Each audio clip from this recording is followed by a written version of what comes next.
tell you, say, me guarantee you tonight that where we are going to play at 11 o'clock, when you go to your bed tonight, you go and think till you can't think no more. Believe you me, it's not only enlightening but distressing. So, we want you to stick around. Yeah, man, stick around. This is where I get enough African music on Cutting Edge again. Yeah, you know, the Cutting Edge was known for what we call it, exposing a lot of African music on radio. Up to now, we still not see no radio station expose the people them to authentic African music by any radio station. Yeah, if you don't listen to Irie, you might not hear no music we make on the continent of Africa. Believe you me, everything I come from America, England. 98% of the people them in Jamaica is of African stock. I will get exposed to so much things. But you know, so we there now to kind of change up the whole perspective and perception of things. So we feature music from the continent. Right now you listen to West African music. And them tune you play a party when you go to like Ghana and them place. Them big parties and people and move them hip and them waist. May I tell you. I want you know all the people who turn out of the Turkey River Park there, you know. Believe you me, it was a wonderful Sunday. Here Dr. Sebe in person. I talk about food. Simple food. Why you love I want them lady for really bring Dr. Sebe to Jamaica. As simple as they take it was a historical moment because the first Dr. Sebe will come to Jamaica. Even though him have a kind of roots in a Jamaica, but you know him set up himself in Honduras. And him is one of the herbal doctors where has proven that certain things that them say can get better or get rid of. Certain disease, them say you can't get rid of or get better. Him is one of them who get it rid of it.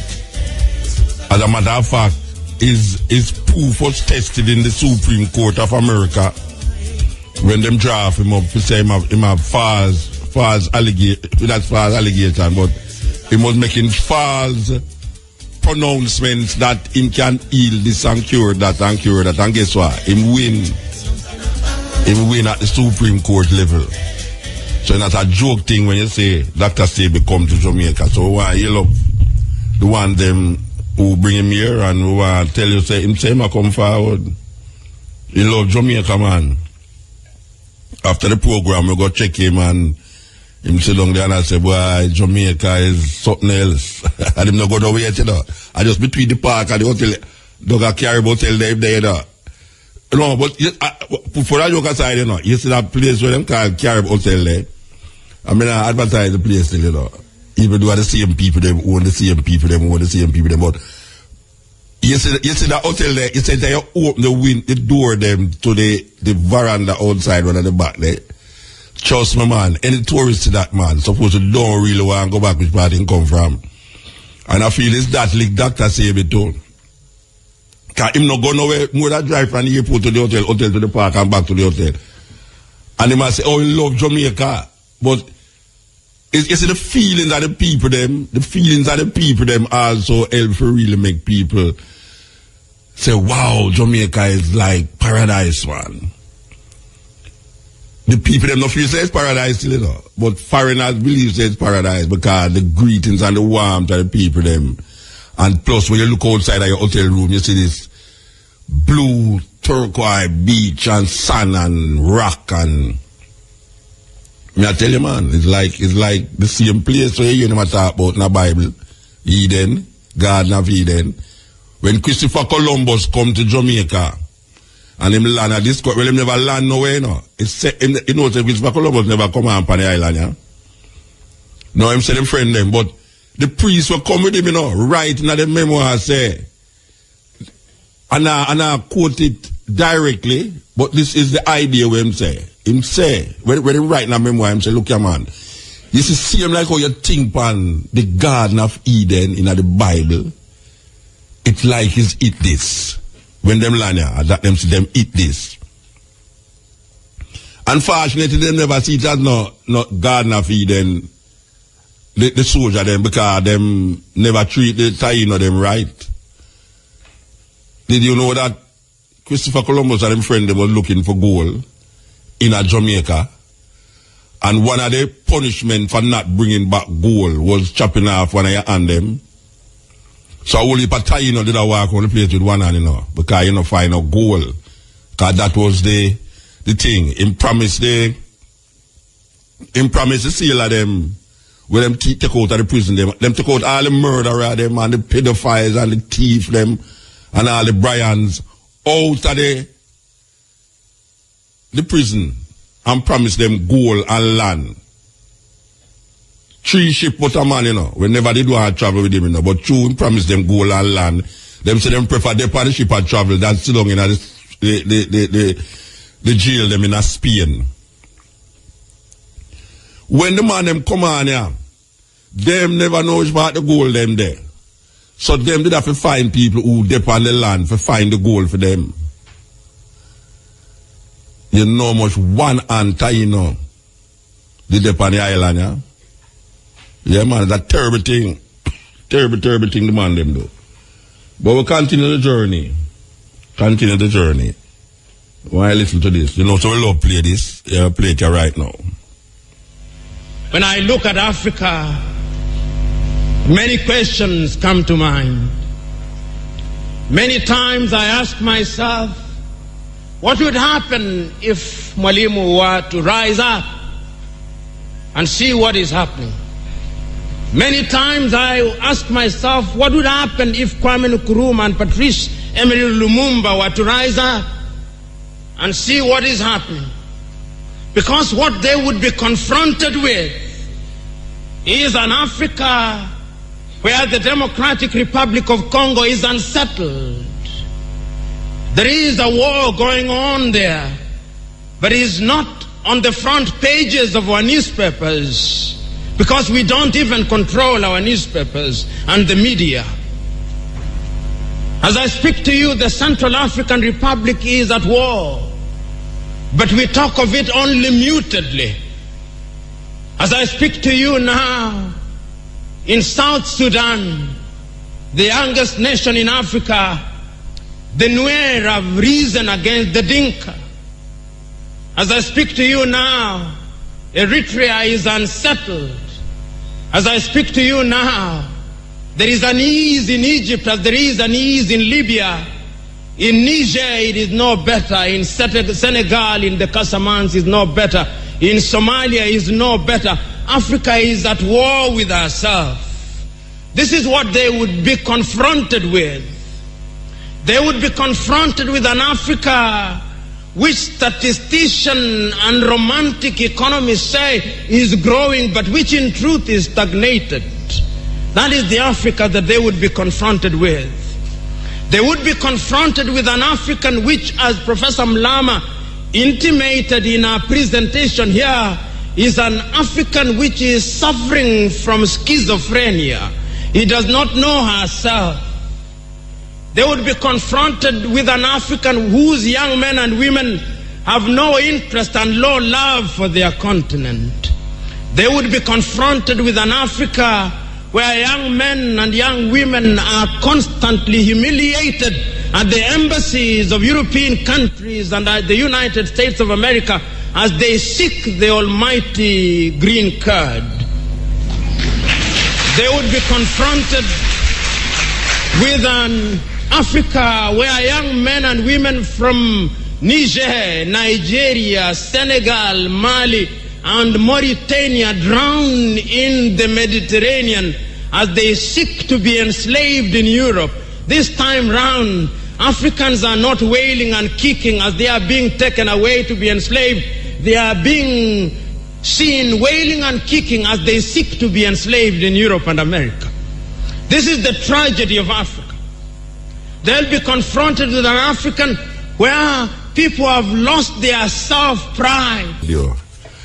So we'll continue the journey with that. Yeah, play this version, yeah, I know. Yeah. With an Africa where young men and women from Niger, Nigeria, Senegal, Mali, and Mauritania drown in the Mediterranean as they seek to be enslaved in Europe.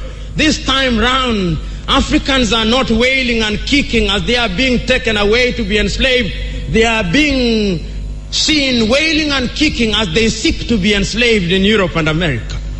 This is the tragedy of Africa. They'll be confronted with an African where people have lost their self-pride.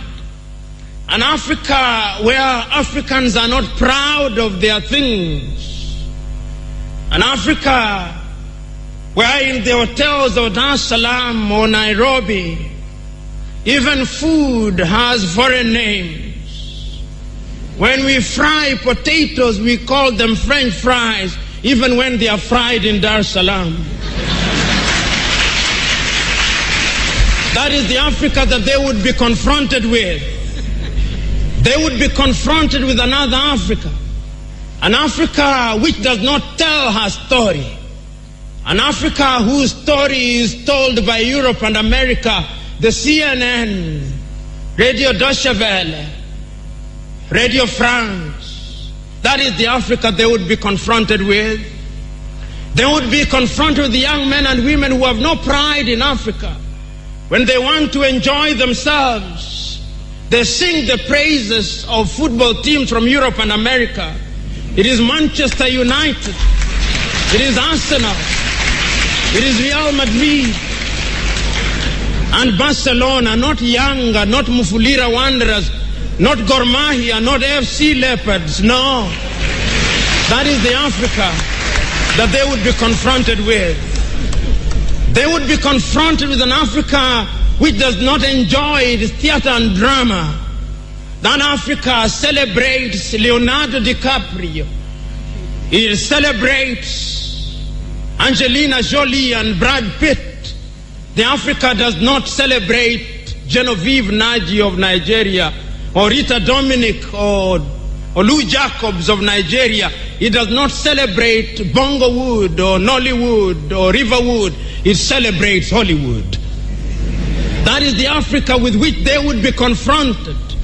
They would be confronted with African women whose greatest source of joy is cheap grade B Mexican soap opera, La Patrona, La Mujer de mi Vida, The Rich Also Cry. Why must we remind ourselves of these realities? Because throughout the ages, the battle has always been the battle of the mind. And if your mind is conquered, then you are going nowhere.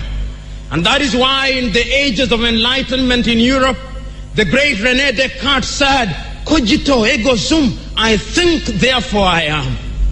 And therefore, if Africans are to begin to make a contribution in their affairs, Africans must begin to think. But the question is, are we thinking? We have universities in their numbers. Tanzania has universities including Dar es Salaam. Nairobi has universities, as indeed Kampala, as indeed South Africa, Johannesburg. We have all these universities. We have engineers. But our roads are not being made by Tanzanian civil engineers. It is the Chinese who are present in this assembly who are making our roads.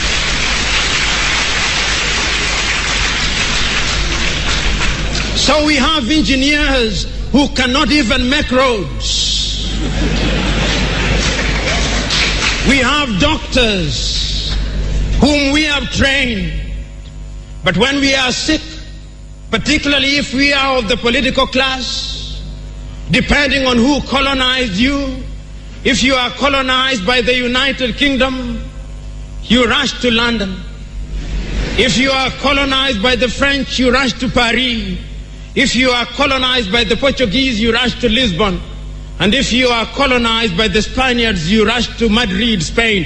And recently, because the Asians are beginning to get their act together, we run to India. And very lately, because the Arabs are also beginning to get their act together, we run to Dubai.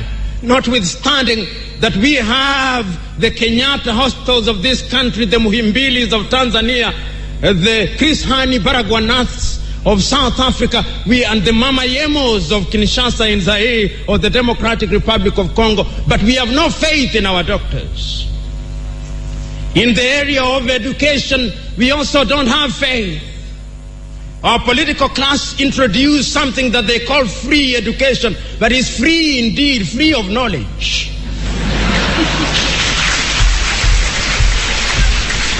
Because they are so suspicious of those institutions that the typical African politician would not dare take their children to those schools. Their children will be educated in the British system, in the American system, so that when they graduate, they go to the United Kingdom, to the United States. Not that there is anything wrong with those institutions, but the agenda is wrong because our leaders long lost the script and ought to be described for who they are, our misleaders. But we are co-authors of our own misfortune. Whenever we are given an opportunity to elect our leaders, we are given a blank check.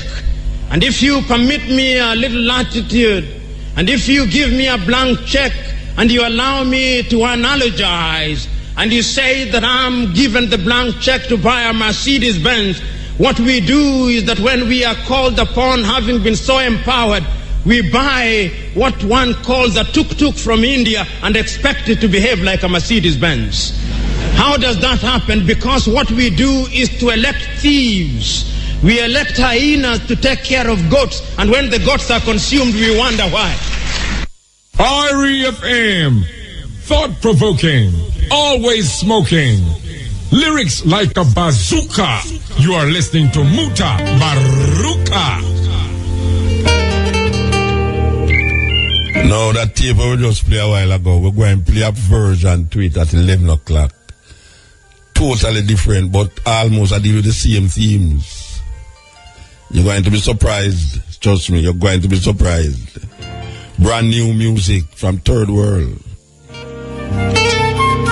Doing over Abyssinian song again. Is a man who play the guitar. And is a man who play the bass. And is a man who play the drums. Not pure machine. Even though them I use machine, but this man I use the machine in a way where them call musical. Musical, artistic. Musicians we are talking about. Musicians. Jamaica seem to have moved from musicians. Most of the music them is one man sitting in a studio. Don't know not about music, but him can hear still. And they make the music like the music them when they did hear before, you know. And the one when they did hear before, they totally off. But because him don't know thing more than the machine, him just suit him vibes with the machine and call 10 man to sing on the same rhythm. And then it just get big. And then now him become ambassador for Jamaica. And go around the world and make millions and come buy BMW. And whatsoever them are buying nowadays. And get all of the girls them. And have selfie. And Galaxy X6 and 10 and have hood over them head. I saw the place go now, I saw it go. The thing gone. But we not run with it. We not run go to it. No man, we have become it. Yes. You say the thing we gone, make it go on, you know. But we have become it. Fab 5 and Queen Africa. Yeah, that tune there, sweet. Yeah, man, that tune there, sweet. It have everyone at the studio move. Believe you me. All right, you know where I say so now, because it really weird since they killing of the 9 people in the church, that after that 7 black church get burned down. And they want to blame it on lightning.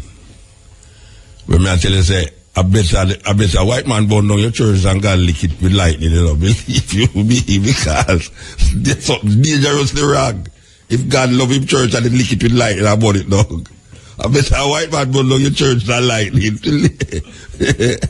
think God joke? You can't imagine me have a church and lightning lick it, man. Would I go to my bed and I wonder, Lord, is what me do? Or who in my church we should have run? It's a serious thing, you know, because no, you know what, pray to God and God just lick you with a lightning, Rasta. You understand? Imagine you give your life to God and you devote it to God. And you still like you also watch TV and lightning just come here and lick you. No, Rasta. I'm burn down your house. No, sir, I bet a white man come burn down your house, sir. Trust me. Me expect it of them to do it, but me don't expect God to burn down my house to be a pray to him, so man. No, boy, me I tell you, but it's a weird thing. It's a weird thing, you know. The people must say lightning, but not the other seven church, them, you know. Lightning just take church. It's just like in the space of a week. In the space of a week, you know. Like you would kill the people in the church, you know, and 1 week, in that space of a week, they go right down, you know. A black church burned down. No, sir. And them say lightning. When the people them have the news report that say lightning, and some people have said lightning, what? Lightning? What you talk about lightning? You know, see, so people, a whole heap of people want to believe, say, some white supremacists do it. A whole heap of people, black people, want to believe that some white supremacists burn it down. A whole heap of people believe, say, boy, God know where my do with them lightning them. Them say lightning lick it down. A whole heap of people want to believe, say, it's false, what is bad wiring. But, I mean, check it.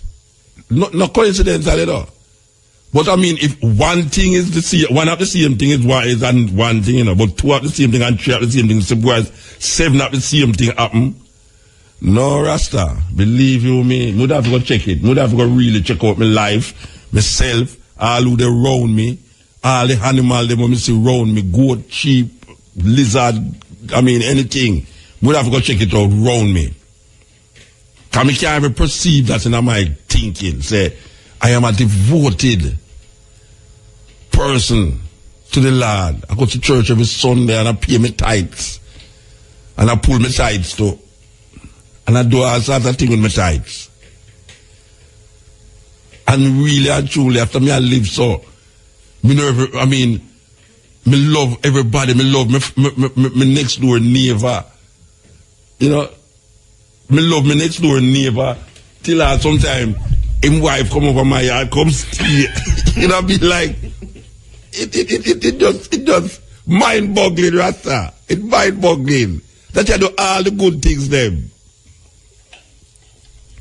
You know, and then not even a little wire, each one and next wire and board now with a lightning from nowhere to the sky. Come burn down your house. No, sir. Me I drive a while ago and I think on it, you know. Yeah, man, me I drive a while ago and I think on it and I say, this is when it's a belief. This is when you believe something. This is what we call faith. Faith come like almost a distraction from reality, you know. Yeah, it's like when the faithful is so hopeful that them hopeful in a sense a kind of madness. It's like a madness.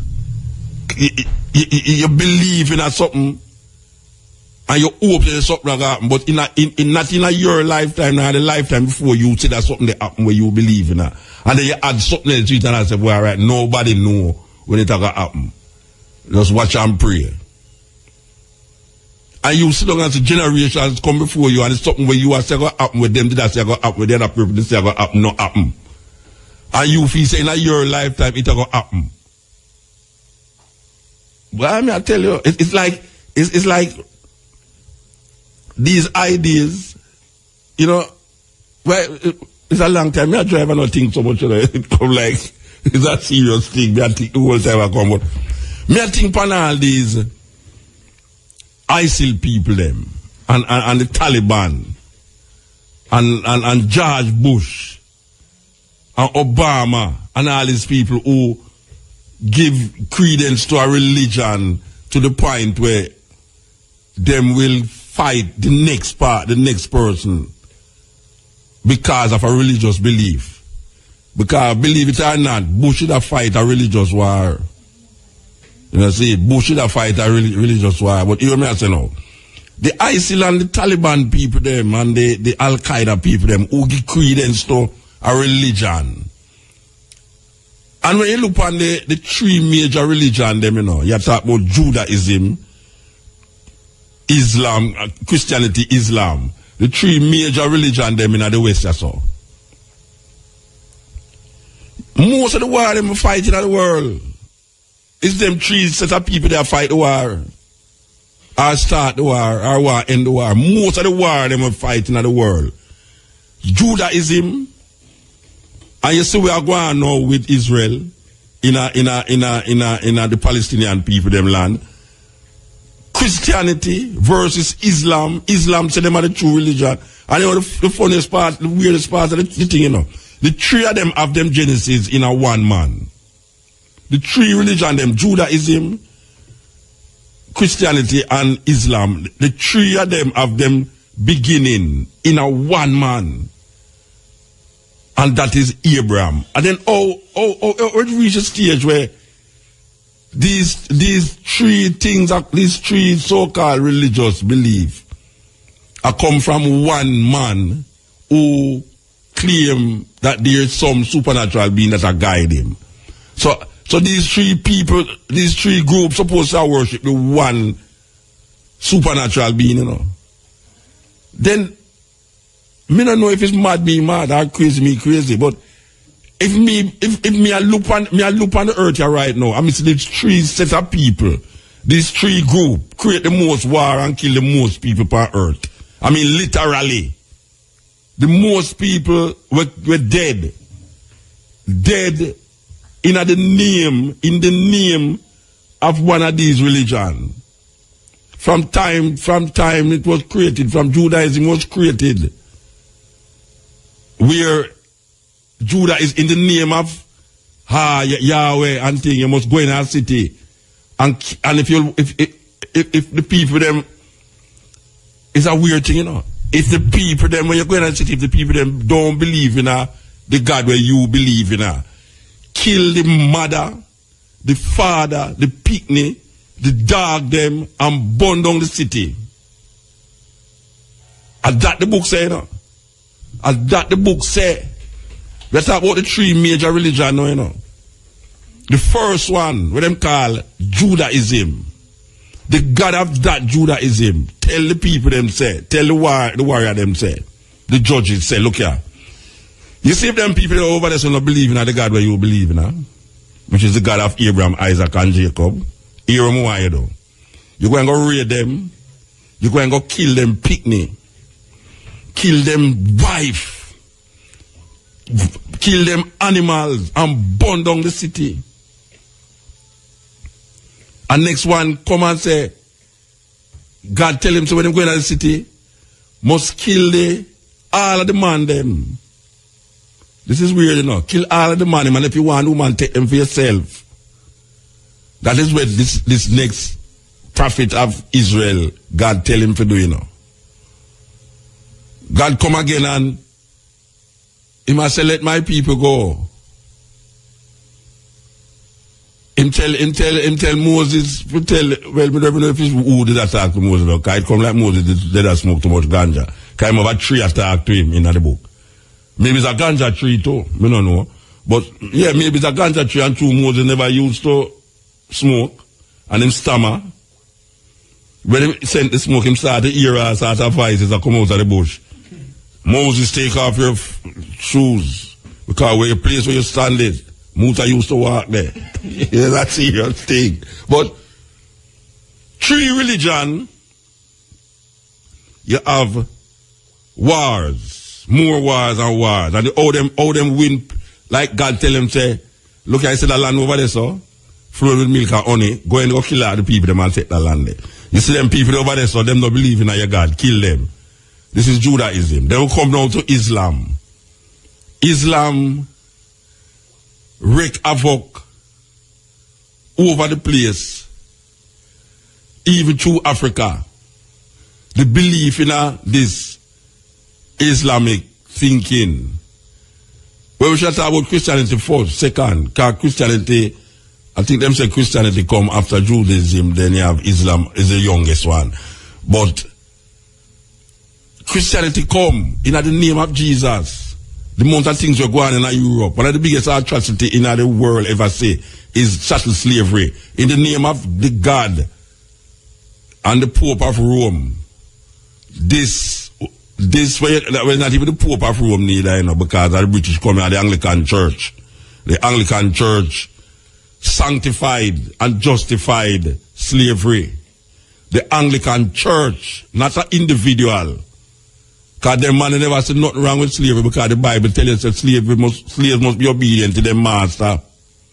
Slaves must be obedient to their master. And that Christian book say. The Christian book say that. And then in the name of Jesus, them all kill themselves too. And in the name of Jesus, is religion divide Europe. Yeah, religion divide Europe. And it's still a divide Europe today. But when we say religion divide Europe, we are talking about how you have a man named Martin Luther, not to be mixed up, confused with Martin Luther King, but him named Martin Luther from Germany. Him is the one where did say the Pope, the mark of the beast is Rome, the woman, the harlot woman. And then from out of Martin Luther come the Protestant, the church, them call the Protestants, them know where them are protest against the Pope too. Them are protest against all the dogmas in our Rome there. So out of Christianity now come the Protestants. And you know the work of the Christians them all over the world, where so them are come civilize people and teach them about Jesus Christ. Them kill the people them in the name of that Jesus Christ. Then now you have now Islam. Islam claims superiority over all because them say Muhammad is the last prophet and only genuine prophet we left. There's no other prophet going to come after Muhammad. You understand? And Allah is the Almighty. Them say the Muslims mean one who submit to the will of God, or one who submit to the will of Allah. So if you're not with me, is against me. So you're an infidel or other whatsoever them want to call you. So them go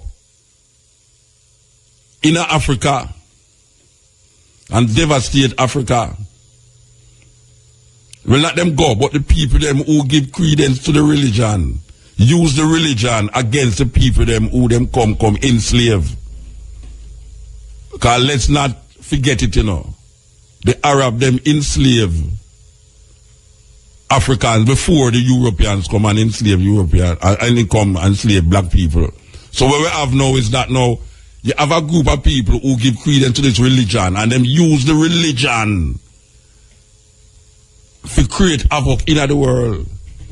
So we are maintaining that these three religions, even though them claim the same father and apparently the same God, but only thing them call it different name.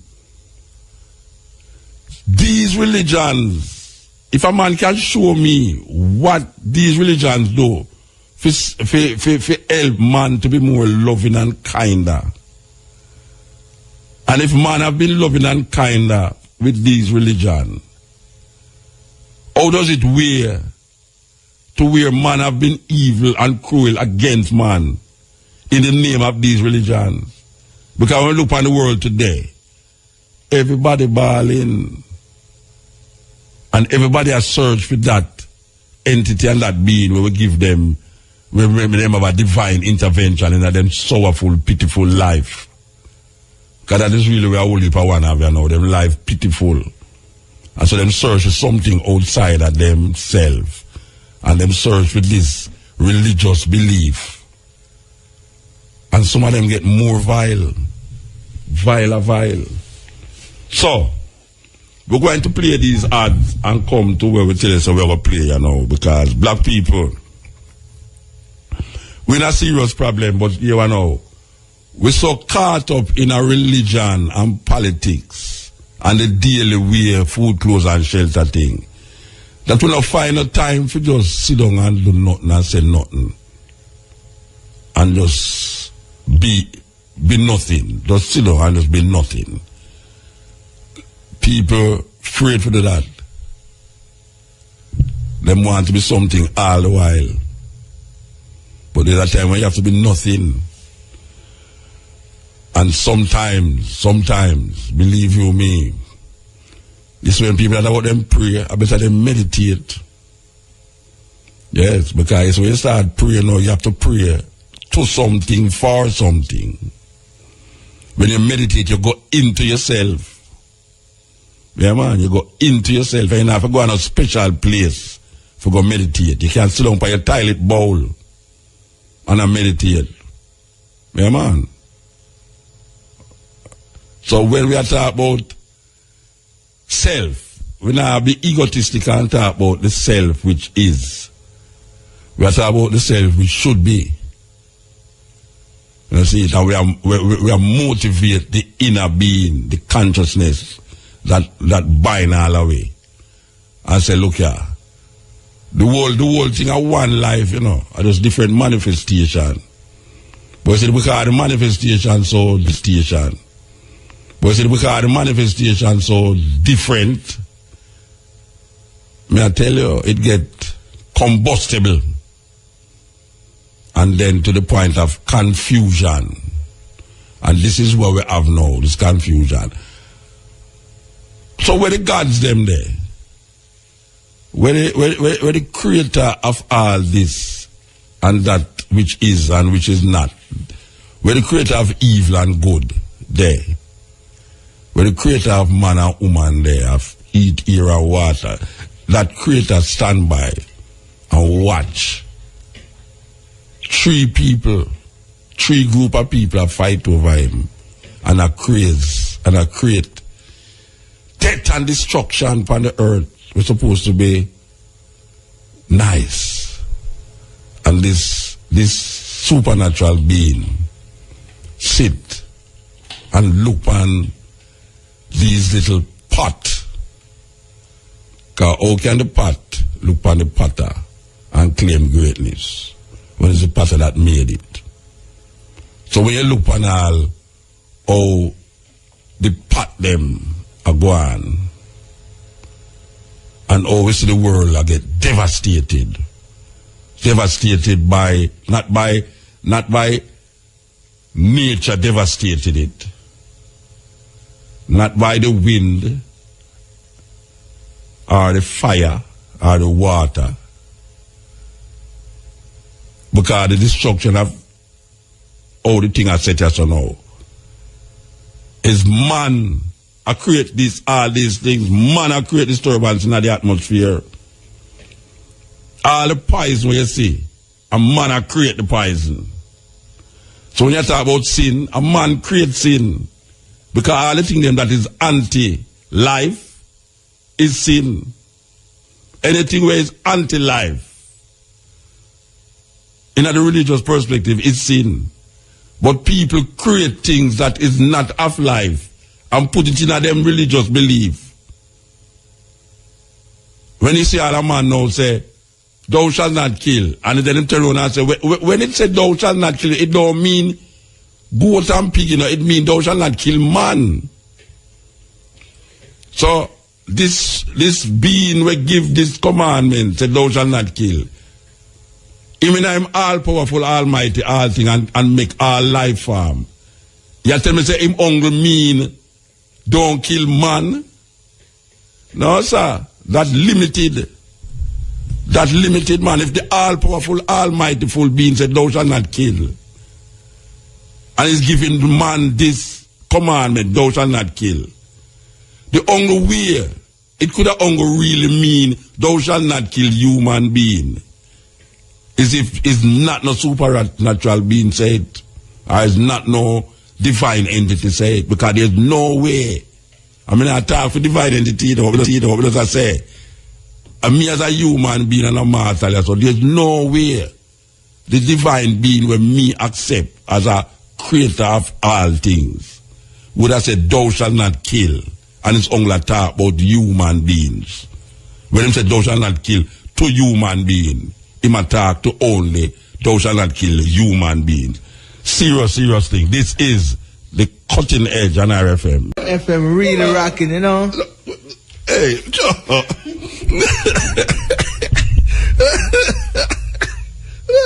The brother the dangerous just now. No, me I tell you say, we are talking to our brother for the year, you know, the brother. We are trying to rectify this homo sapien, homosexual, homo word sapien.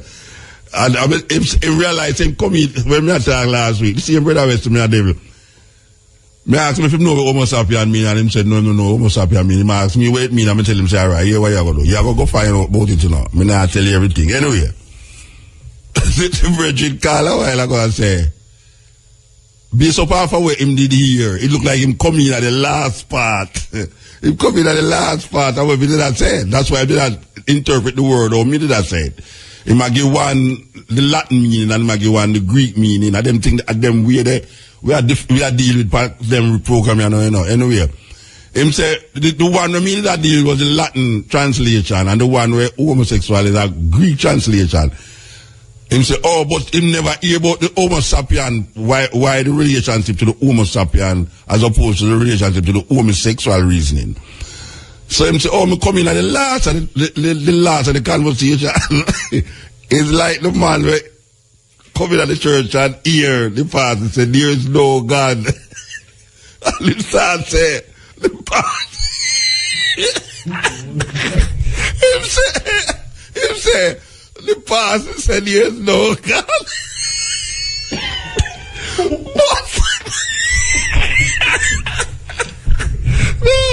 No, I want to go home. I'm better than the wickedest joke. No, I don't even tell the joke, I don't know, because I laugh so much. Because we can't reach the last part of the joke.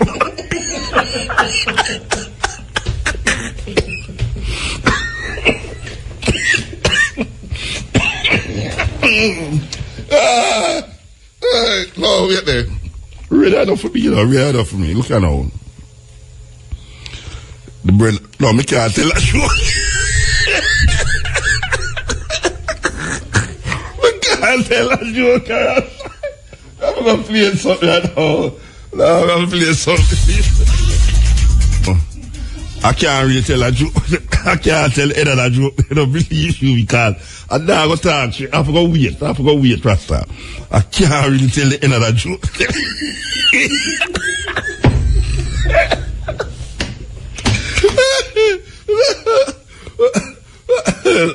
All right. You know.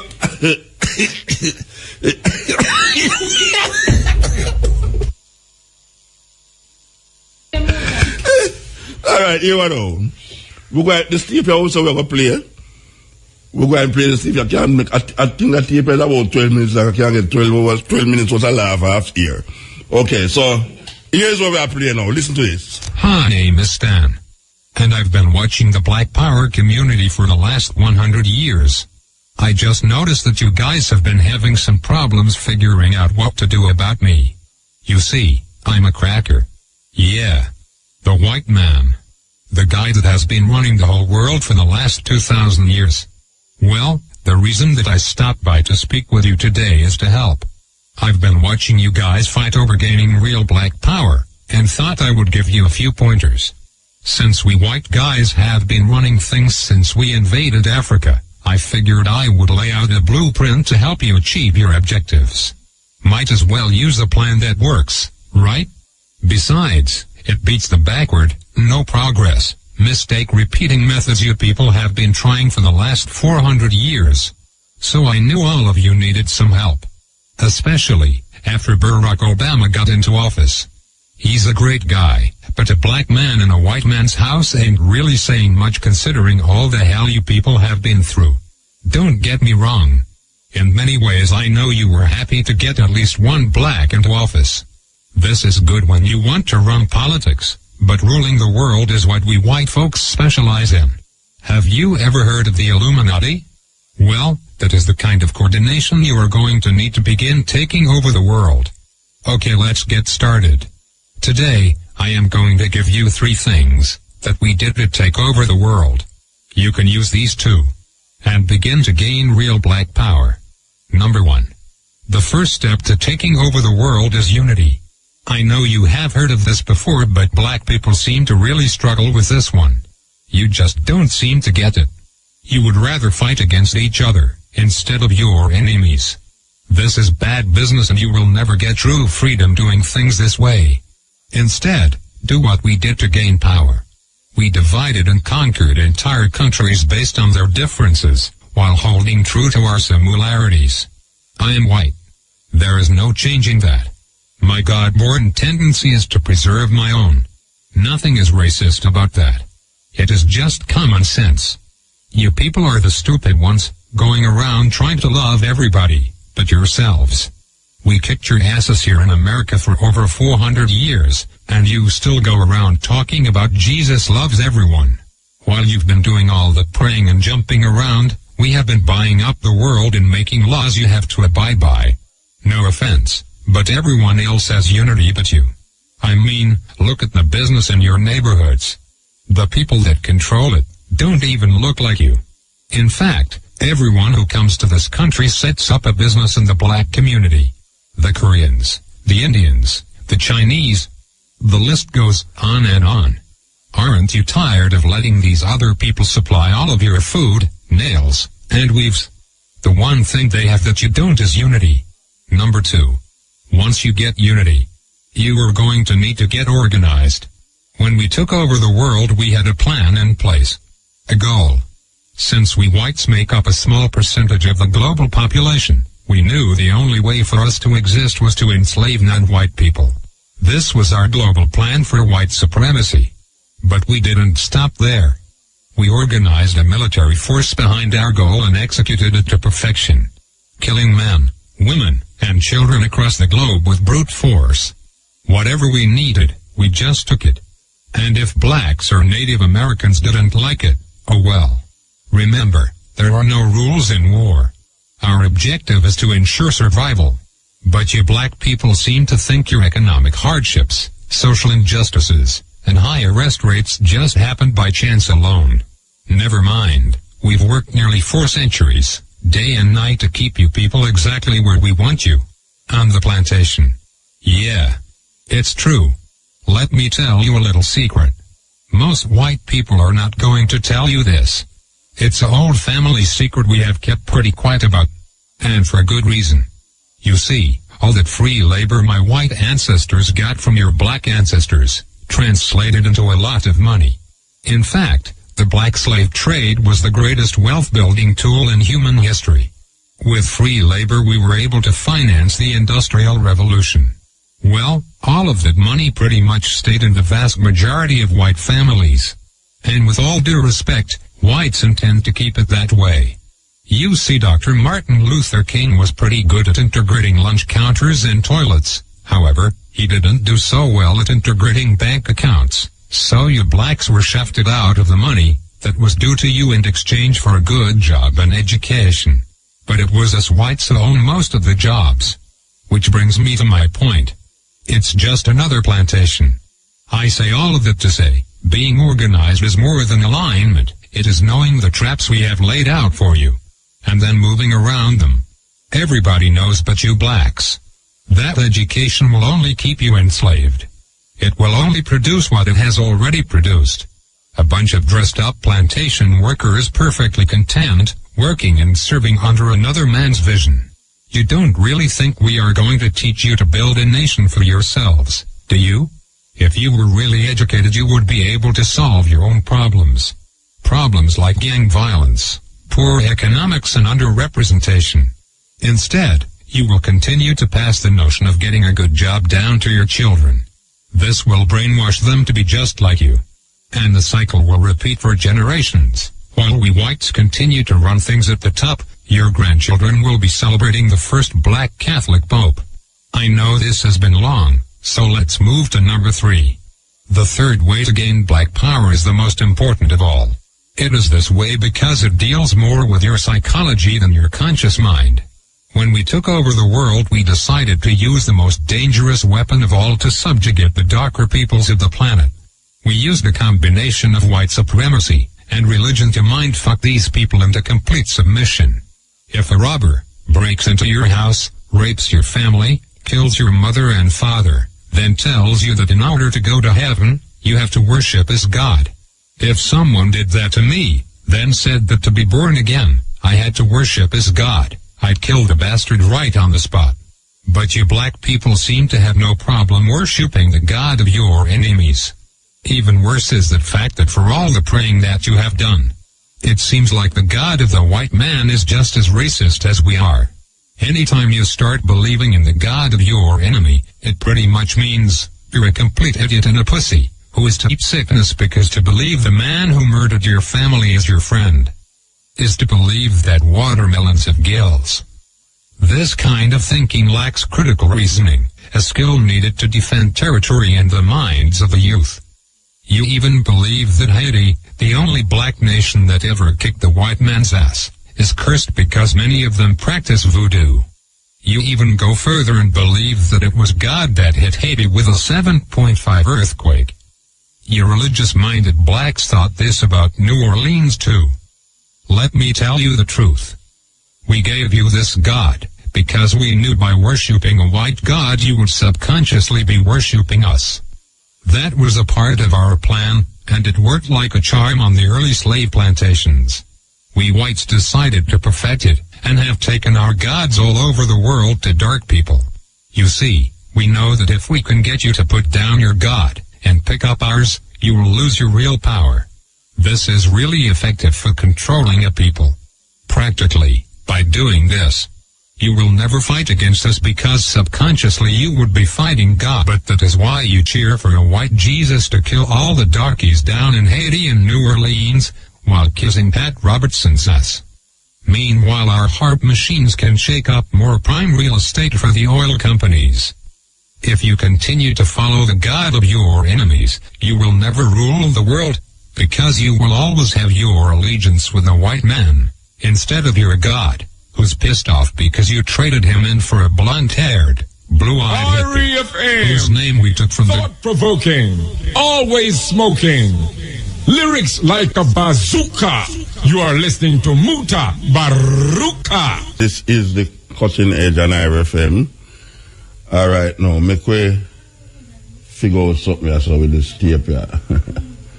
So give it too much work.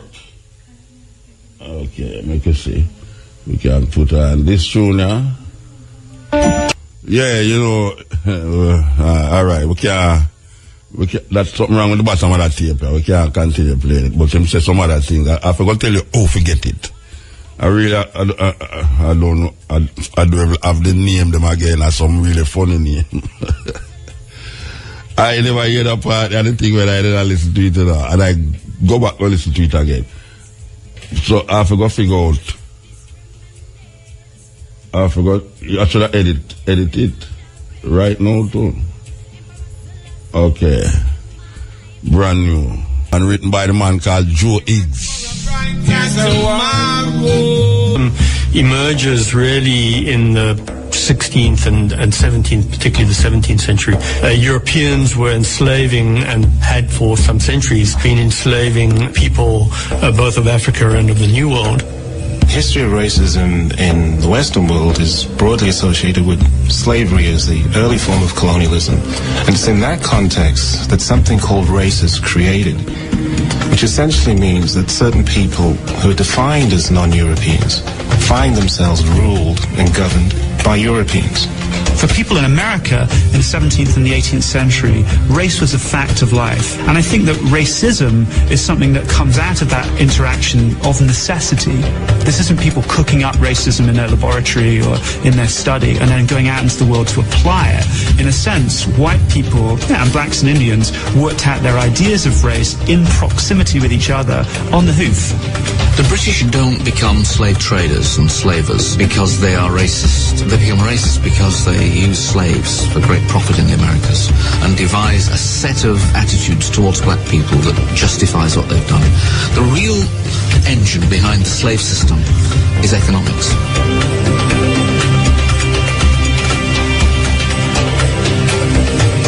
Africans are items of trade. They're things that are bought, that are sold, that are bequeathed, that are inherited. like other items of trade.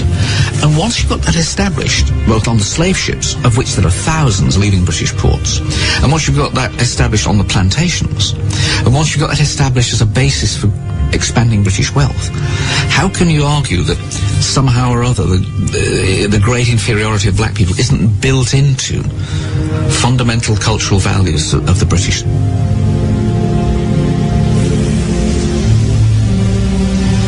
John Hawkins was perhaps the first English trader to actually kidnap slaves from Tagrim, which is a couple of miles from Freetown, and forcibly took slaves away from Sierra Leone.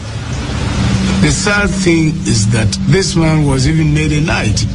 When we are in school, we read about Sir John Hawkins as if he was such a good person, he was such a righteous person, somebody who had contributed positively to, the creation of the British Empire. It was only much later that some of us learned with regret that, in fact, he was not only involved in the slave trade, but he actually captured, slaves. He established places down down by Government Wharf, what we call Government Wharf now. Over time, it became an industry, and a lot of English traders and a lot of Sierra Leonean rulers, particularly those along the coast, became heavily involved in the slave trade. And we have, for instance, several islands off the coast of Sierra Leone that were prominent slave trading posts, like Bonds Island, for instance, where there were English force, other European South force, even Americans were very heavily involved in the slave trade from Bonds Island. We say that come for buy. The number there in a group iron, the number we want, you take up. They put on this fire room, open the banner, and of course we know the way they were taken, captured, tied up, chained, and thrown into the ships. So it was a very bad experience for the slaves from the moment they were captured up to the time they reached the so-called New World. And then those who survived and did arrive, had to be put for sale.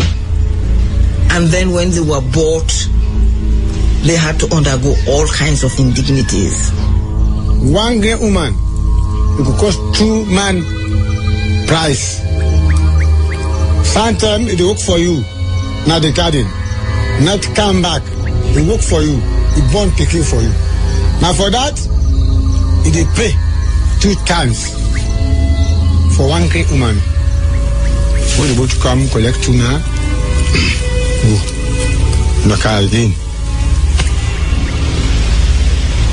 At a conservative estimate, over 11 million Africans were transported across the Atlantic.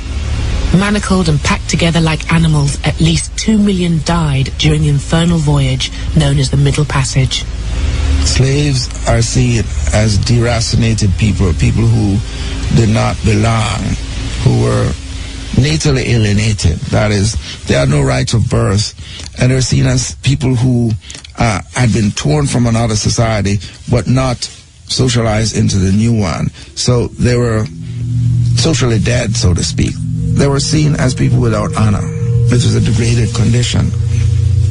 The value of this for the master is that the master had absolute power over the slave, regardless of what the laws may say. They had rights of life and death. A situation grows up where thousands, tens of thousands, hundreds of thousands of these black or dark-skinned people are being kept down without rights and kept at work night and day by a system of surveillance with whips and cutlasses. And of course there is the fear that they will try and rise up, that they'll try to run away, and that when they do that they're going to slaughter the masters and the overseers and their wives in their beds. And really that any white person will be seen as a potential enemy by the blacks. It's a TK value reward summer herb. Yeah, this is the question here. We'll continue the journey here.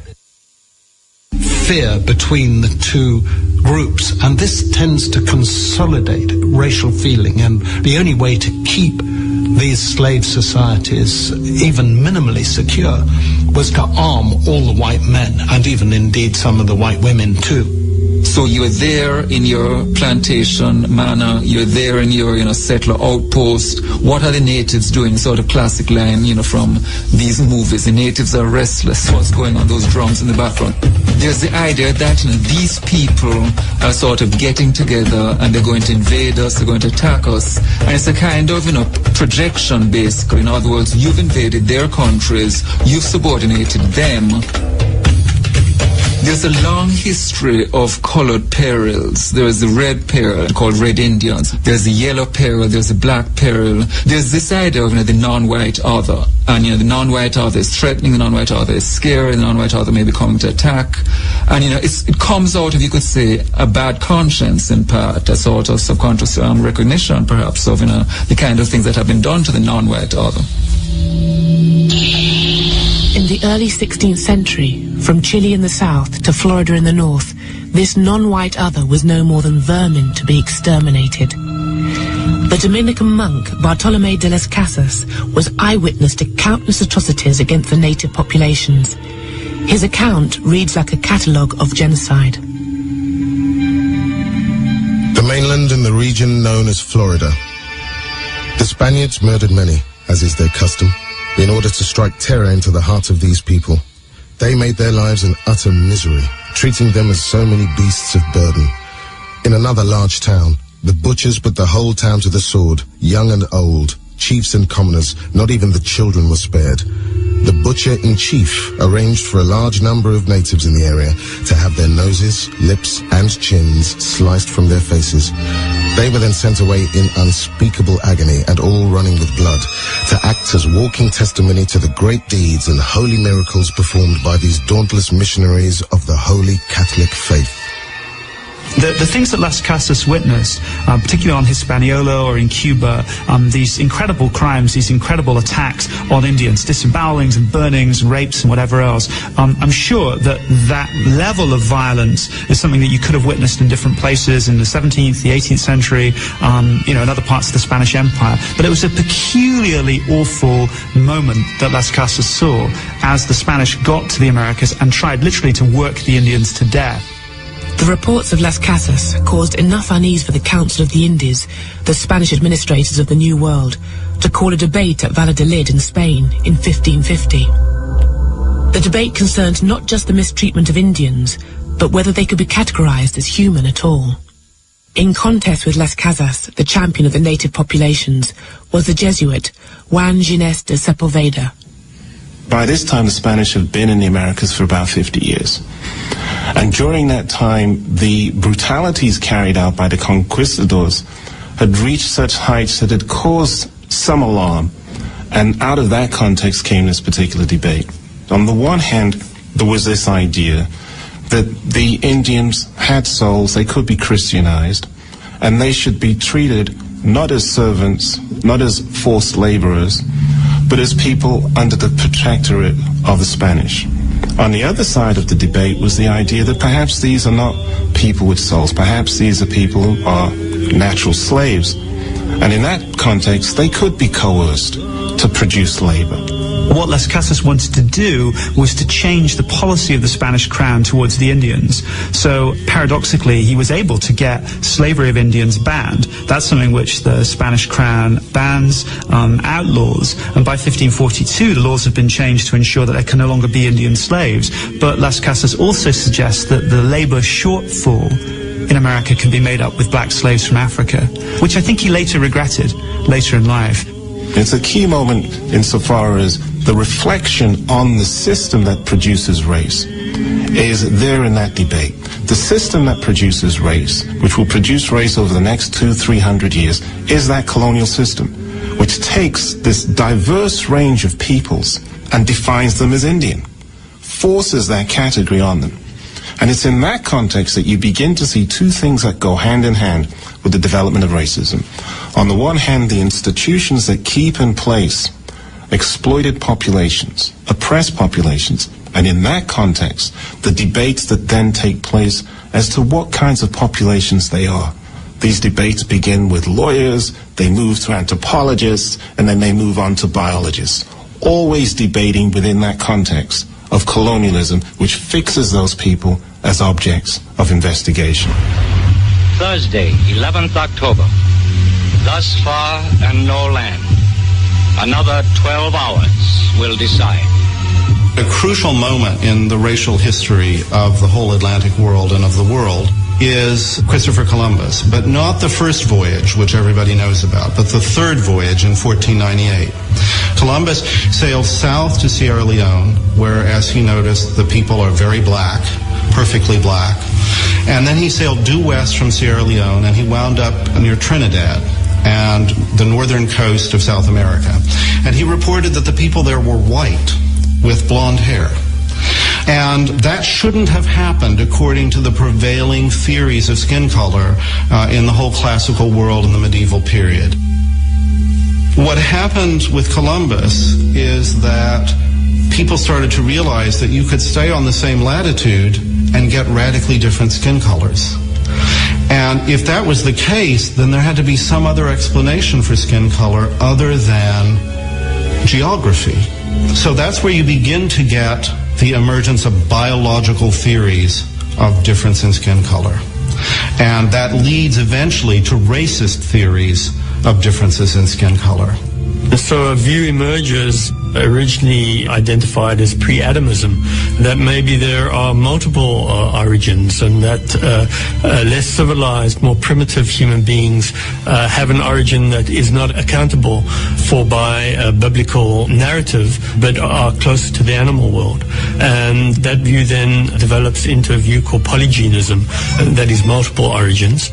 When Europeans first encountered chimpanzees, they were really struck by the similarities between what we now call chimpanzees and humans. But they called chimpanzees drills.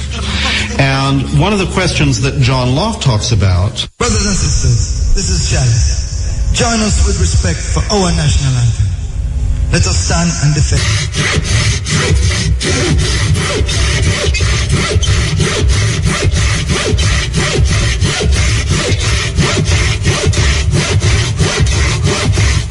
This is the Cutting Edge on RFM with the panel. You know, so from the whole time, we don't stop Black History. We consider the Black History thing right through. We don't wait for February for Black History out. But we are listening to a kind of historical perspective of slavery. Historical coming from England. The perspective is from England, where they create the most devastation when it comes out to slavery. Anyway, we'll continue. Understanding is the question of whether human beings have mated with drills. So the question that gets increasingly asked in the 17th century is, are African peoples what we call the same species as Europeans? And Locke has real questions about whether we can say that they're the same species or not. And one of the explanations for African people that you start hearing in Barbados, for instance, the English colony on Barbados in the 17th century, is that black Africans are produced by the sexual union of a chimpanzee and a human being. So they're not really human, they're half animal. And this gets bound up with a whole series of prejudices about the animality of Africans, their bestiality, their sexuality is animalistic. Even in the 20th century, you get all sorts of claims about jazz music being animalistic.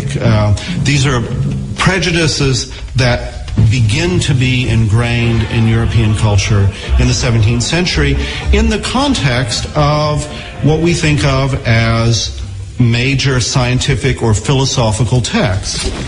And literary texts too. In The Tempest, whichever way you interpret Caliban, Shakespeare's weird hybrid reinforces the idea that slaves are not fully human. Shakespeare doesn't quite know how to figure the hewer of wood and drawer of water. Is this the working class? Is this the proletariat? Is this the African? Is this the savage? Shakespeare doesn't know, and he creates Caliban.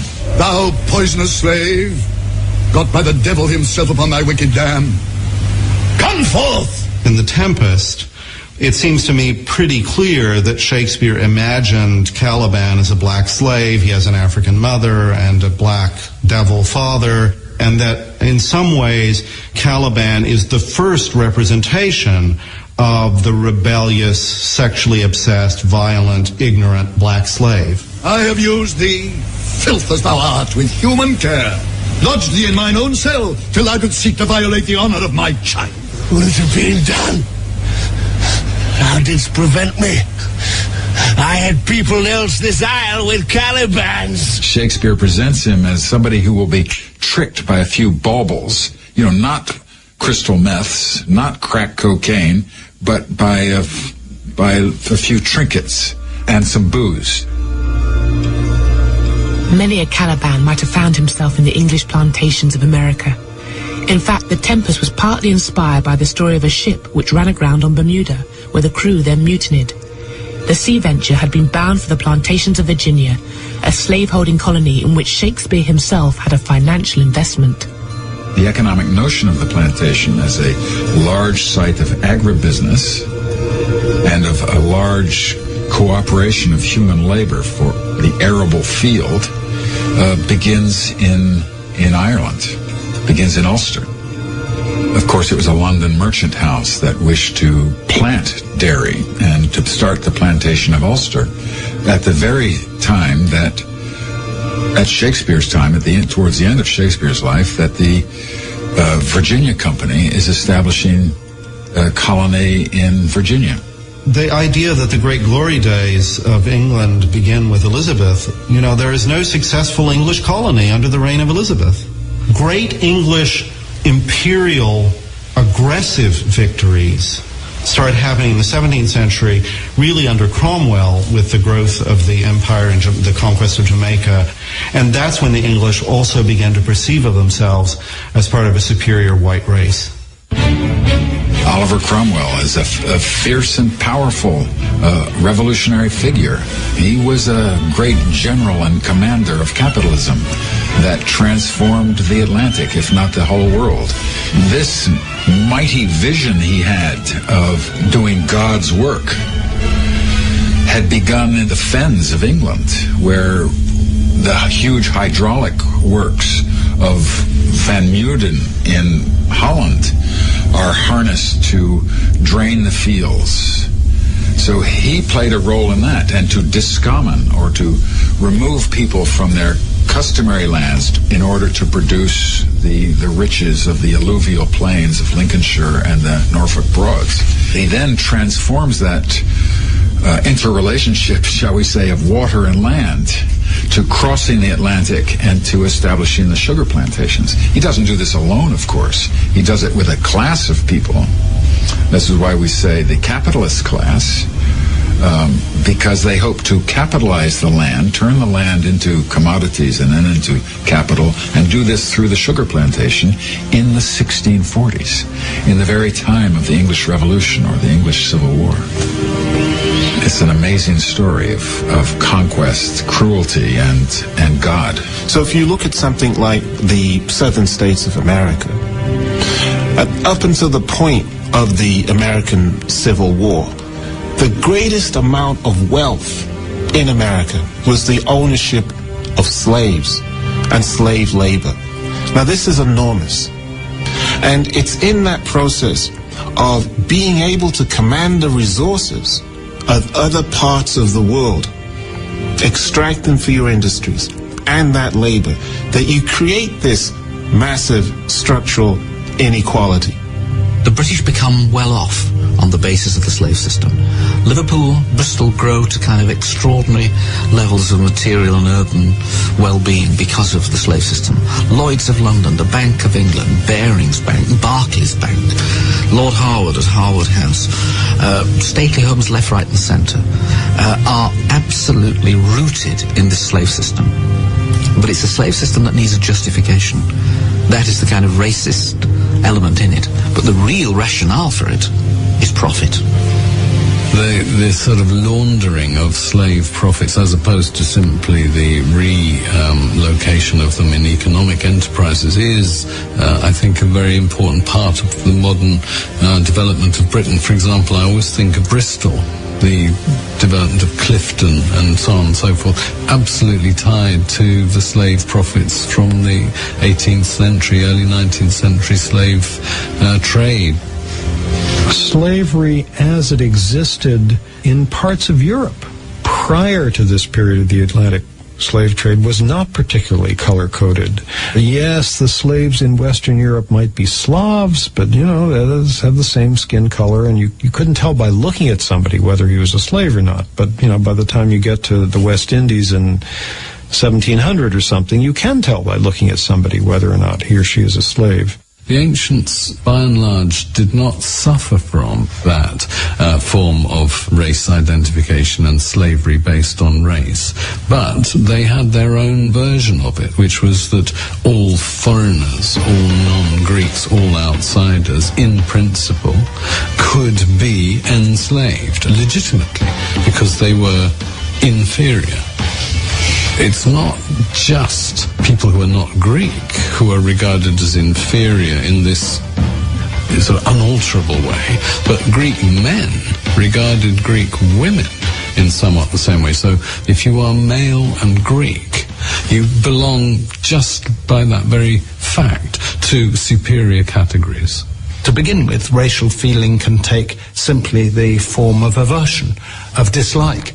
But in the case of New World slavery, what it's doing is taking the form of domination, of exploitation, something much more coherent, something much more purposeful. It's not just a casual prejudice against people who are unlike ourselves. It's a determination to use those people who are unlike ourselves. So it's this that creates the more intense racial feeling that comes out of the widespread adoption of slavery in the plantations in the Americas. In antiquity, defenders of the institution of slavery didn't rely on ideas of racial inferiority or skin color to justify it, but the ideas of one of the great thinkers of antiquity, who was much quoted in the Valladolid debates, would be adapted to the context of New World slavery.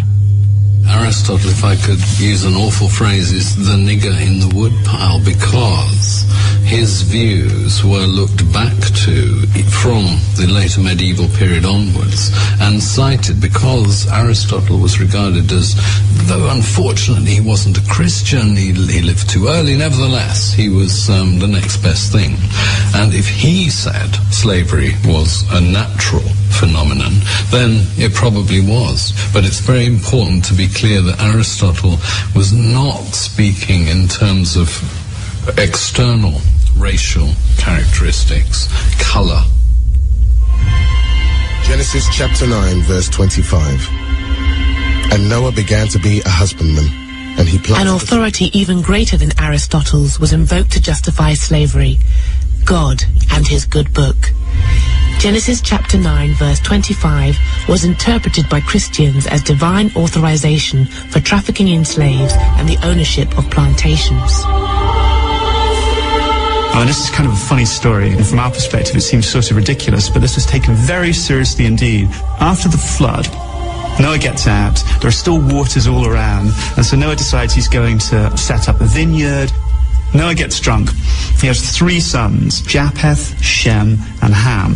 Ham goes into Noah's chamber while he's lying in this inebriated state, and then takes off the sheet, looks down at Noah, and then calls in his brothers. And Ham, the father of Canaan, saw the nakedness of his wife. And says, "Look at our father who's lying naked," and tries to get his brothers to laugh. When Noah comes around from his stupor, he's furious, and he pronounces a curse on Ham's descendants. And he said, "Cursed be Canaan, the servant of servants shall he be unto his brethren."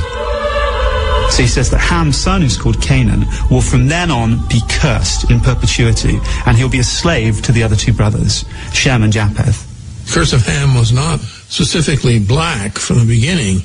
There was a medieval writer representing the lords of the manor saying the peasants are the descendants of Ham, and that's why they have to serve. The word slave originally originated from Slavic. These were people who had been captured on the eastern frontiers of Europe It was not until about the 15th century when the Portuguese in West Africa began to specifically identify Africans with the curse. But the idea is that one branch of the human family has been enslaved because of this curse, which Noah pronounced on Ham. It's a kind of one-size-fits-all oppressors story, because you can decide whatever group it is that you want to enslave or oppress are the descendants of Ham, and therefore you have a biblical justification for your mistreatment of them. Christianity it does different things at different times. In other words, there's certainly a strand of thinking in which people justify slavery by arguing that it's bringing people in Africa into Christianity and so forth. Christianity is just one aspect of a number of different systems of thinking that would create the colonial basis for the kinds of knowledge which will be used to define non-European populations. So you move from Christianity to liberalism, to notions of humanitarianism, to capitalism. All these kinds of interventions are part of trying to manage and make sense of what the colonial enterprise is without questioning the colonial enterprise, without questioning what Atlantic slavery is. Christianity's role in slavery is very complex.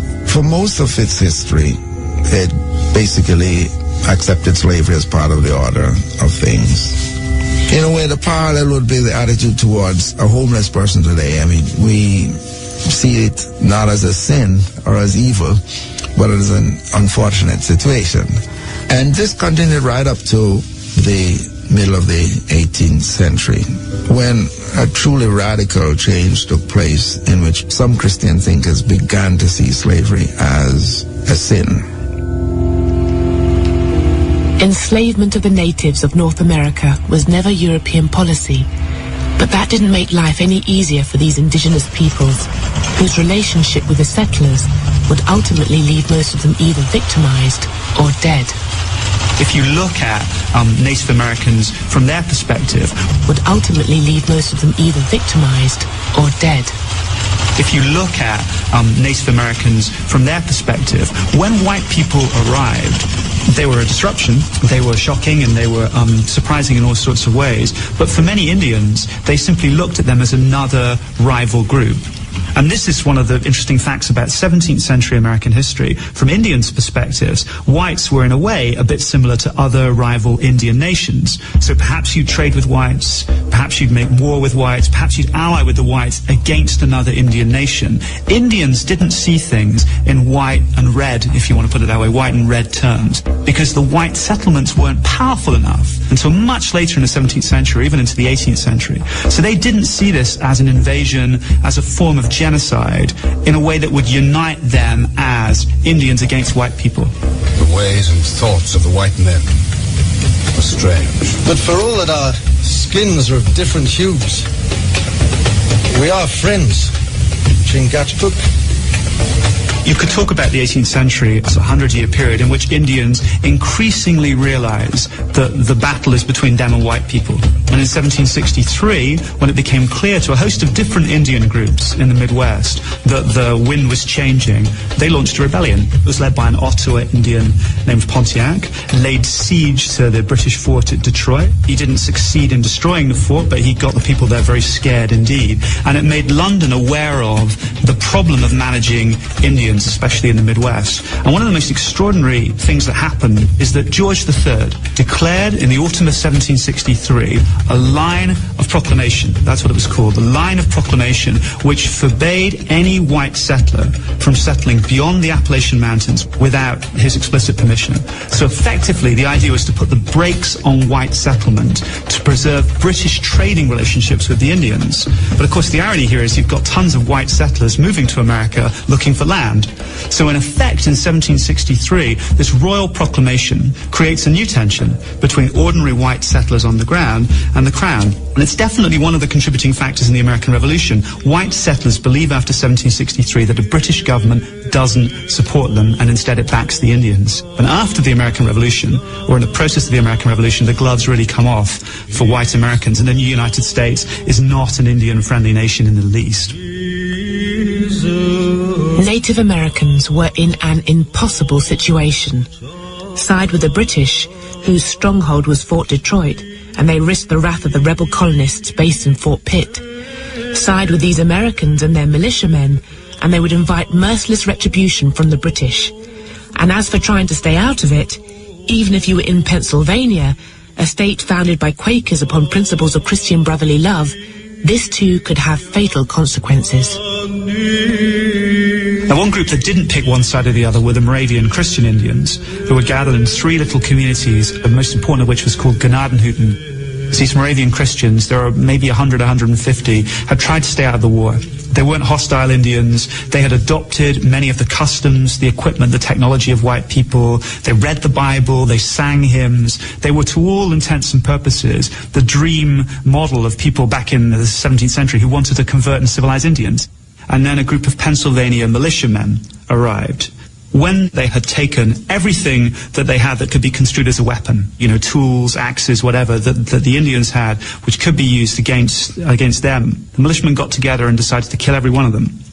So every single Indian, in fact the majority were women and children. I think there were around 30 men, so the rest, 60 or so, were women and children. All of them were massacred. They were brought in pairs to a hut where they were hit over the head with a Cooper's mallet. And their brains were dashed out without any regard to their obviously being non-combatants. And at the end of the massacre, the white militiamen who'd committed it melted away. There was never any legal action taken against them. And their argument was that these Indians had tools with writing on them, or they had books, or they had implements they could only have stolen from white people. And that's the tragedy or the irony of all of this. In a way, the things that showed that those Christian Indians were civilized were used against them because these militiamen couldn't believe they belonged to them. But I think that's a tremendously evocative story for Pennsylvania, because what began as this noble experiment with white people and Indians living side by side had now turned into this most grisly kind of race war, in which the distinctions between good and bad Indian are totally erased. It goes back to one of the problems, I guess, for Americans, white settlers. What does it mean to be an American? What is there about America as a place which defines the people that live there? When the Boston Tea Party took place in December of 1773, there's protest against the tea taxes which are being imposed by London, and you get these patriots running onto these ships of the British East India Company and pouring the tea into the harbour. They dressed as Indians. Now that to me is tremendously interesting, because they dressed as Indians to prove they were American. It's as if when you get past the stage of mastering Indians militarily, they become incredibly useful culturally in articulating Americanness, the idea of being American. And, there's a reason why there are cars called, the Cherokee, or the Pontiac. I mean, you line up the major Indian leaders, line up the major Indian tribes, and you can probably find a vehicle or a weapon named after one. The Apache helicopter, Tomahawk missile. You don't have to look very far to find that kind of connection. Many people have pointed out the Indian appears on the nickel, but the African appears on no coins. And so the Indian was sort of a symbol of America in a way. Not the full destiny of America was to be civilized, and Indians were to become civilized or they were to die out. But they still identified with America in a way that Africans could not be. The one thing that comes to mind looking at it over a long period of time is that one of the main distinguishing features of black-white relations in the United States has been the idea, the so-called one-drop rule. Purity of blood. To be white, you could not have an unknown black ancestor. It wasn't always enforced, but this was the rule. Indian blood and intermarriage with Indians, going back to John Rolfe and Pocahontas, was not taboo. So that when Oklahoma became a state, it was interesting, the Oklahoma Constitution, there were a number of part Indian figures who were involved in the setting up of the Oklahoma state government when it was in 1910. And the law said there could be no marriage between whites and blacks, and no marriage between Indians and blacks. But they left the Indians and whites to freely intermarry.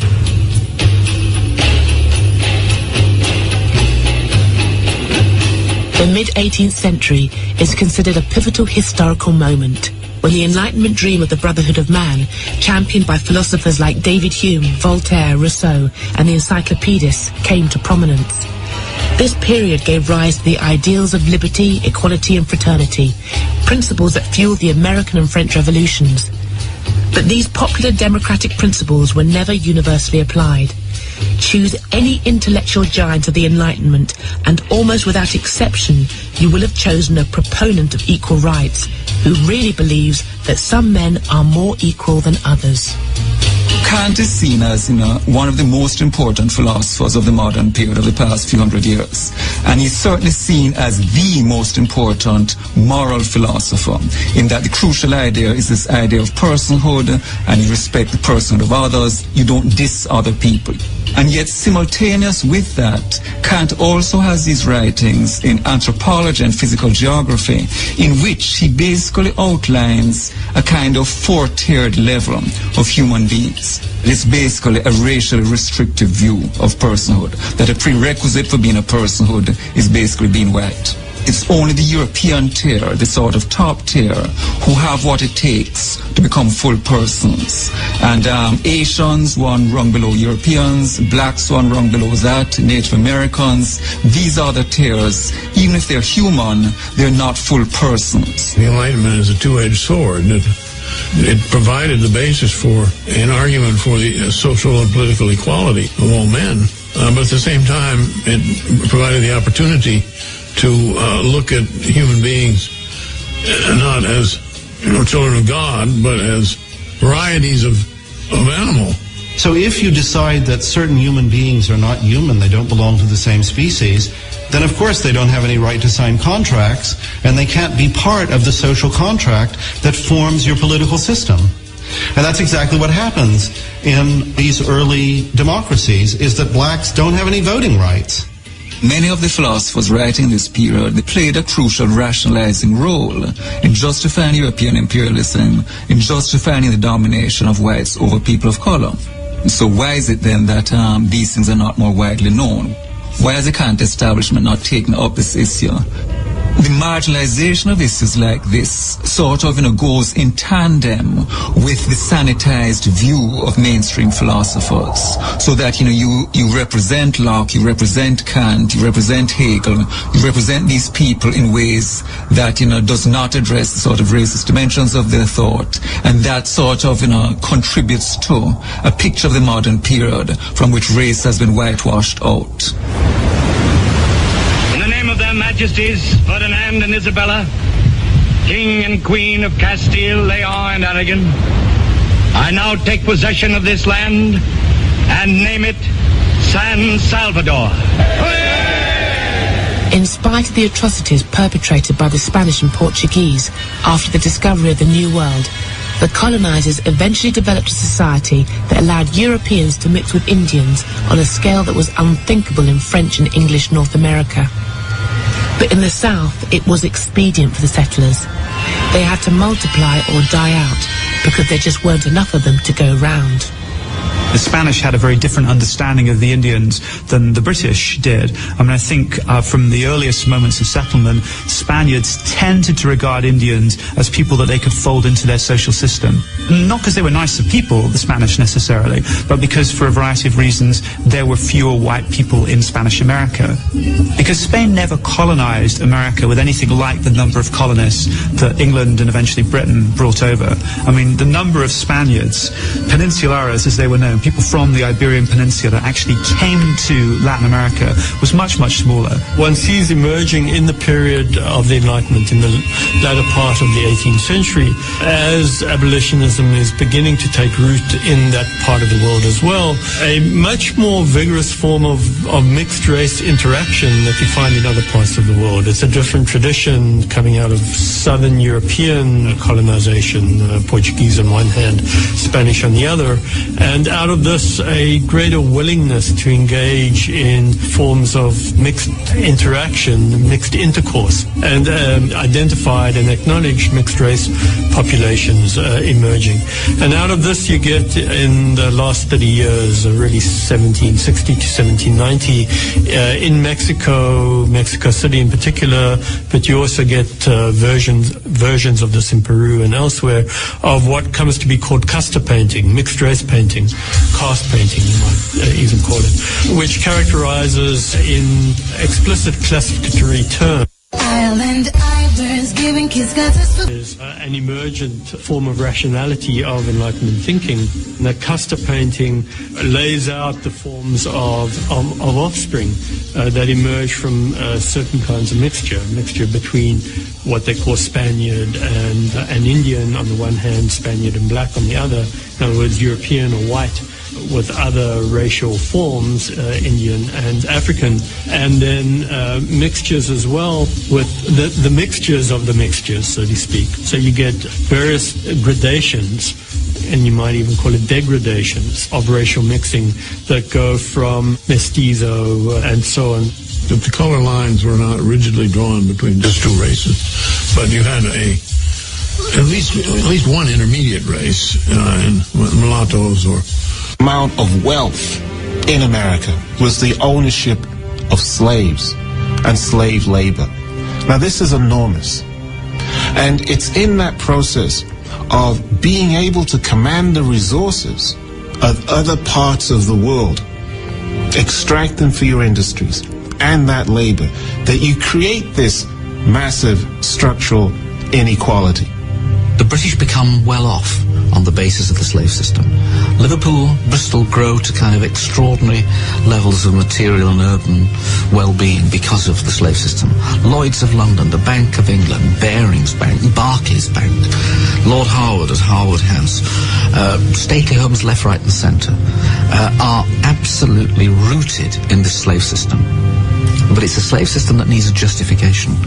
That is the kind of racist element in it. But the real rationale for it is profit. The sort of laundering of slave profits, as opposed to simply the relocation of them in economic enterprises, is, I think, a very important part of the modern development of Britain. For example, REFM, thought-provoking, always smoking, lyrics like a bazooka. You are listening to Mutabaruka. Yeah, the time is 24 minutes to 1 o'clock. This is the Culture Nation RFM. We're listening to a documentary called The History of Racism. And it's dealing with racism right across the board.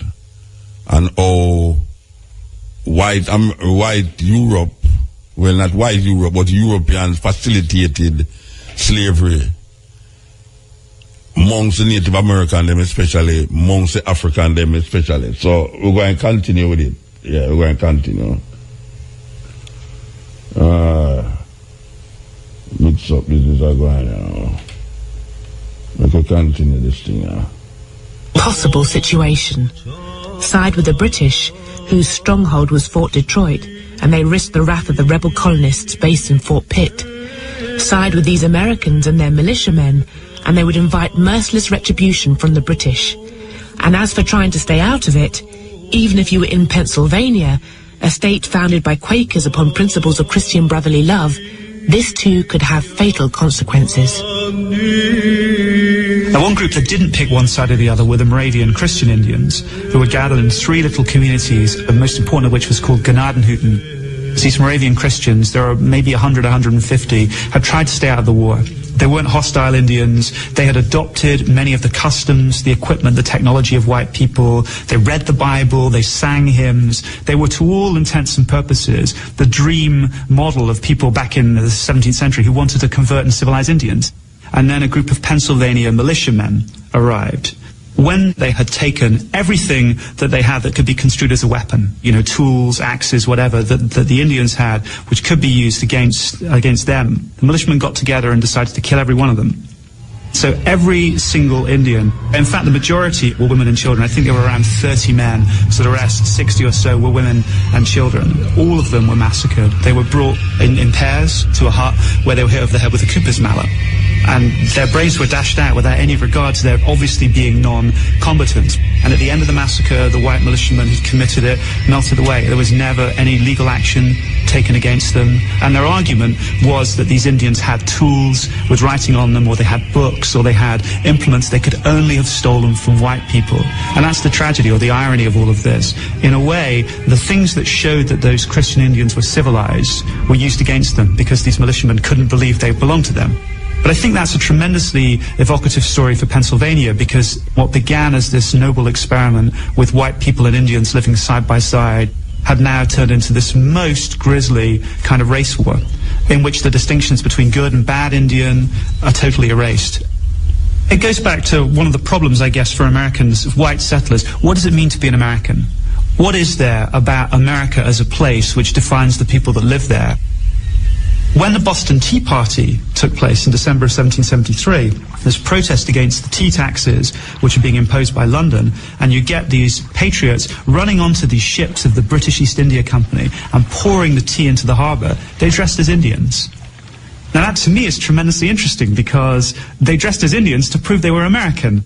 It's as if when you get past the stage of mastering Indians militarily, they become incredibly useful culturally in articulating Americanness, the idea of being American.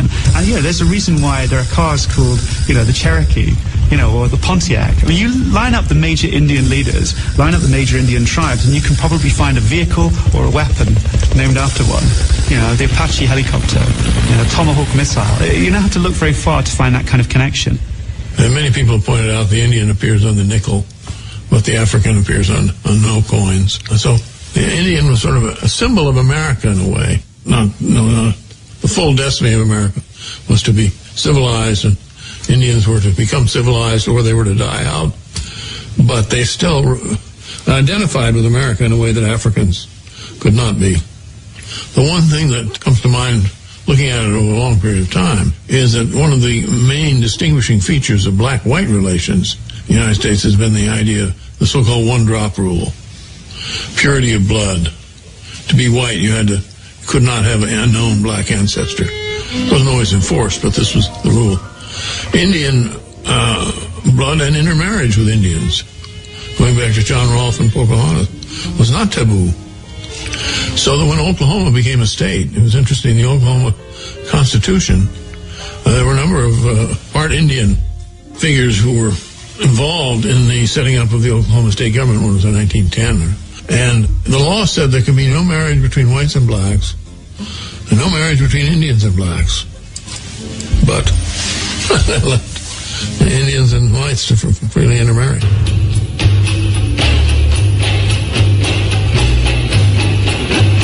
The mid-18th century is considered a pivotal historical moment when the Enlightenment dream of the brotherhood of man, championed by philosophers like David Hume, Voltaire, Rousseau, and the encyclopedists, came to prominence. This period gave rise to the ideals of liberty, equality, and fraternity, principles that fueled the American and French revolutions. But these popular democratic principles were never universally applied. Choose any intellectual giant of the Enlightenment, and almost without exception, you will have chosen a proponent of equal rights who really believes that some men are more equal than others. Kant is seen as, one of the most important philosophers of the modern period of the past few hundred years. And he's certainly seen as the most important moral philosopher, in that the crucial idea is this idea of personhood, and you respect the personhood of others, you don't diss other people. And yet, simultaneous with that, Kant also has these writings in anthropology and physical geography, in which he basically outlines a kind of four-tiered level of human beings. It's basically a racially restrictive view of personhood, that a prerequisite for being a personhood is basically being white. It's only the European tier, the sort of top tier, who have what it takes to become full persons. And Asians, one rung below Europeans, blacks, one rung below that, Native Americans, these are the tiers. Even if they're human, they're not full persons. The Enlightenment is a two-edged sword. It provided the basis for an argument for the social and political equality of all men. But at the same time, it provided the opportunity to look at human beings not as children of God, but as varieties of animal. So if you decide that certain human beings are not human, they don't belong to the same species, then of course they don't have any right to sign contracts, and they can't be part of the social contract that forms your political system. And that's exactly what happens in these early democracies, is that blacks don't have any voting rights. Many of the philosophers writing in this period played a crucial rationalizing role in justifying European imperialism, in justifying the domination of whites over people of color. So why is it then that these things are not more widely known? Why has the current establishment not taken up this issue? The marginalization of issues like this sort of, goes in tandem with the sanitized view of mainstream philosophers. So that, you represent Locke, you represent Kant, you represent Hegel, you represent these people in ways that, does not address the sort of racist dimensions of their thought. And that sort of, contributes to a picture of the modern period from which race has been whitewashed out. Of their Majesties Ferdinand and Isabella, King and Queen of Castile, Leon and Aragon, I now take possession of this land and name it San Salvador. In spite of the atrocities perpetrated by the Spanish and Portuguese after the discovery of the New World, the colonizers eventually developed a society that allowed Europeans to mix with Indians on a scale that was unthinkable in French and English North America. But in the south, it was expedient for the settlers. They had to multiply or die out because there just weren't enough of them to go round. The Spanish had a very different understanding of the Indians than the British did. I think from the earliest moments of settlement, Spaniards tended to regard Indians as people that they could fold into their social system. Not because they were nicer people, the Spanish necessarily, but because for a variety of reasons there were fewer white people in Spanish America. Because Spain never colonized America with anything like the number of colonists that England and eventually Britain brought over. The number of Spaniards, peninsulares as they were known, people from the Iberian Peninsula that actually came to Latin America, was much, much smaller. One sees emerging in the period of the Enlightenment, in the latter part of the 18th century, as abolitionism is beginning to take root in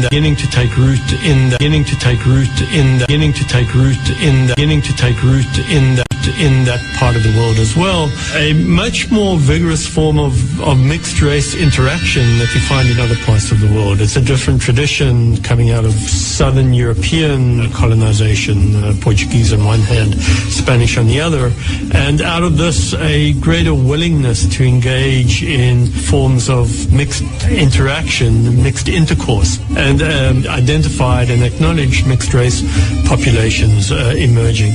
And out of this you get in the last 30 years, really 1760 to 1790, in Mexico City in particular, but you also get versions of this in Peru and elsewhere, of what comes to be called casta painting, mixed race painting, caste painting you might even call it, which characterizes in explicit classificatory terms, and after all classification is an emergent form of rationality of Enlightenment thinking.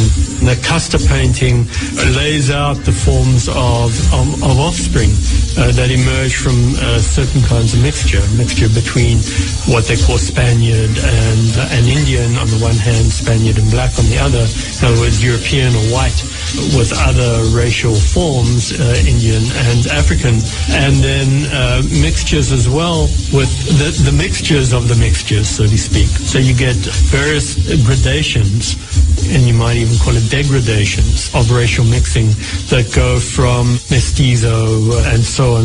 But the color lines were not rigidly drawn between just two races, but you had at least one intermediate race, in mulattoes or brown people.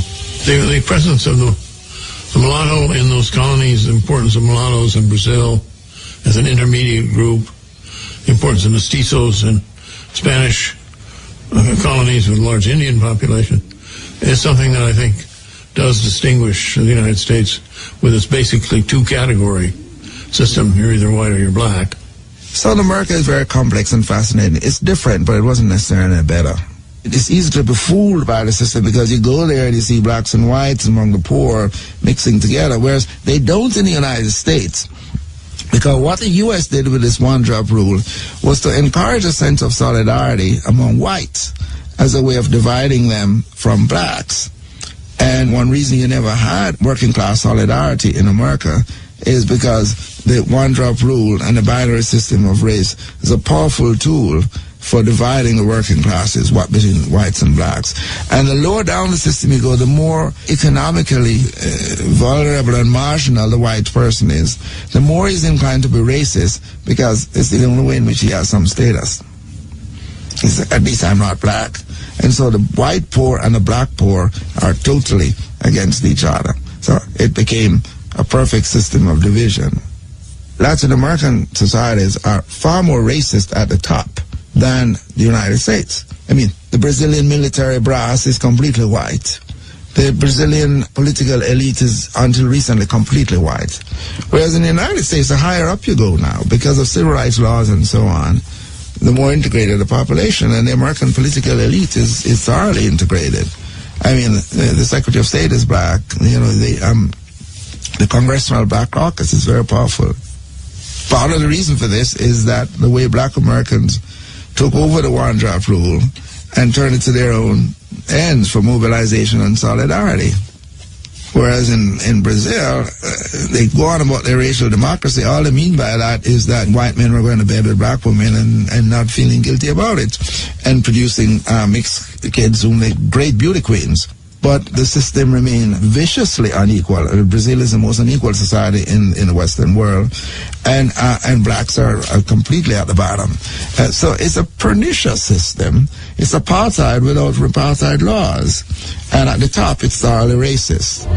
If contemporary democracies can be called racist, then it should come as no surprise that over 200 years ago, a very early democratic experiment in Sierra Leone went badly wrong.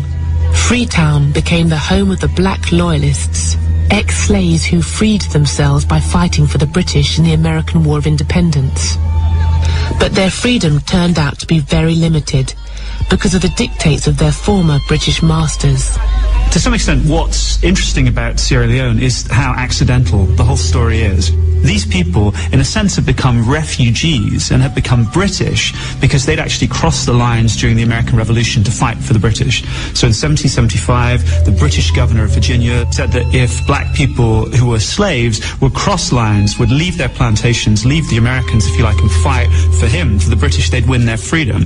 But the British weren't committed in any deep way during the American Revolution to racial equality or even to emancipation. It was a strategic military move. When this colony was established in 1787, it was meant to be a free colony. But for a variety of reasons, it didn't work that way. The problems with the colony inhabitants really came to the forefront with the arrival of the Nova Scotian settlers. These were blacks who had helped the British during the American War of Independence, and they had been promised some land in Nova Scotia. They were called the Black Loyalists. Many of the promises that the British made to them were never fulfilled. The tragedy of Sierra Leone in the 1790s is the difficulty, the almost impossibility, I guess, for whites of letting black people run the colony. I mean, it was constantly run by or overseen by white people. And black people, I think, didn't think that's how it was going to work out. They imagined they'd have much, much more power and authority. They wouldn't just be electing constables, they'd be running the colony. And that didn't happen. These Nova Scotian settlers that came here had all the resources that would enable them to govern themselves as an independent people.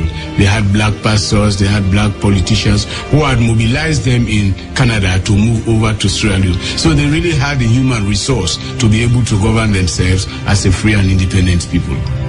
You have a view that emerges at the same time and fuels abolitionism, the claim that those who are not European or of European descent are historically immature by contrast with those who are European or European settlers. Europeans see themselves as having the obligation, the burden to civilize something that's still with us today. One sees it in relation to the invasion of Iraq, for example. We will come in and teach you how to govern yourselves because you haven't been able to govern yourselves hitherto.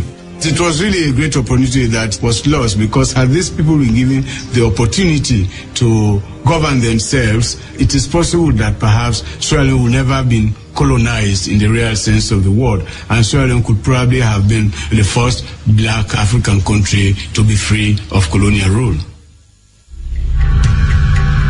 I believe there are a few events in my life which have not happened to many. Olaudah Equiano, whose first slave name was Gustavo Vassa, obtains his freedom in London and becomes a key figure in the abolitionist movement.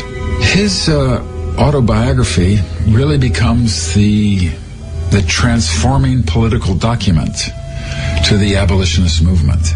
Olaudah Equiano is just one of the great campaigners consigned to the margins of history, while William Wilberforce is represented as the all-conquering hero who abolished slavery. However, no matter which great abolitionist you choose, you will find even greater forces behind them, from the radical Christianity of the Quakers to the workers forming what would become the trades union movement. The other thing about Equiano was he's the one who connected the artisans of the London Corresponding Society in 1792. He connected them with the steel workers, the coal miners, and the factory workers of Sheffield. And it was this conjunction of the industrial proletariat and the artisans of London, which historians have often seen as the beginning of the English working class as a whole.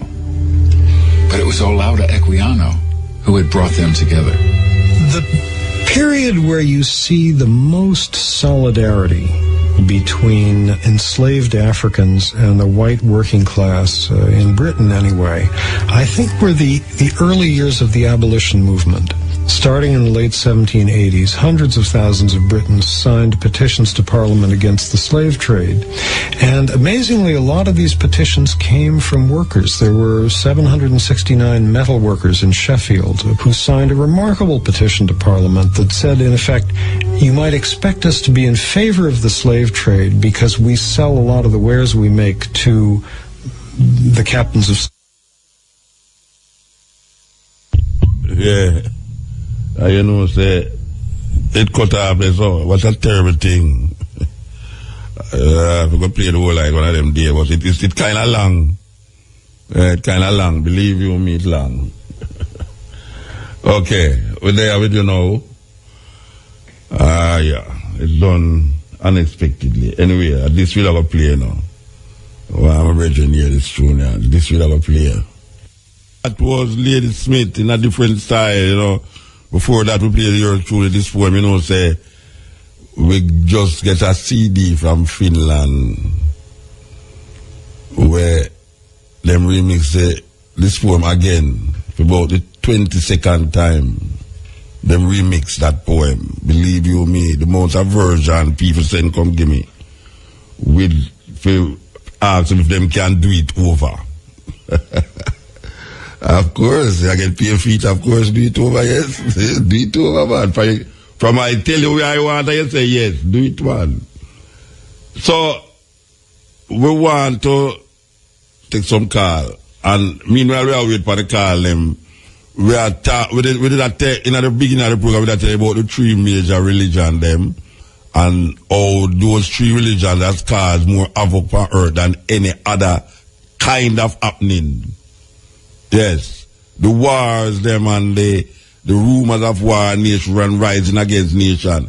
And even to now, we see, well, you talk about Iraq and the war in Iraq, and now we see ISIL, and, you know, we see all the church, them, the Anglican and the Roman Catholic Church fight, and then we see world war start, and, you know, because people don't like that religion there, and, you know, all of them things there.